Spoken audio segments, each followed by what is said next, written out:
Transit naman ay sa ano po yan, sa Pacific Ocean.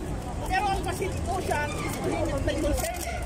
Isipin nyo kung gaano karaming nuclear water waste. 500 size pool yung ano, listahan ng mga ng Pilipinas. Di ba medyo ano na nga tayo sa China, medyo may mga ban na, pero ito mas magkakaroon pa ng parang pag konti nung paghuli dahil syempre pag nagkaganyan magkakaroon ng ban din diyan, ano po. So ayaw natin mangyari yan, at ito ay magiging ang apektado nito ang ultimate consumer at ang ultimate na mamamayan. Kaya ngayon pa lang ay tumitindig na kami at nananawagan sa pamahalaan na gumawa ng action patungkol dito. Sir, may plano rin ba kayo magdaos ng rally sa harap ng Japanese Embassy?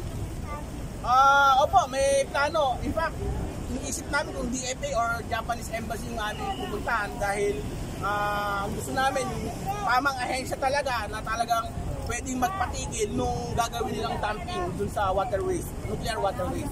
Salamat sir, salamat. Sir, reaction lang sir sa plano pagbuhay ng Bacna Nuclear Power Plant. Actually, maayos naman yung pasilidad. Ang nuclear power plant kasi din, medyo mataas, bundok yan eh. So, yung dumping yan, hindi apektado sa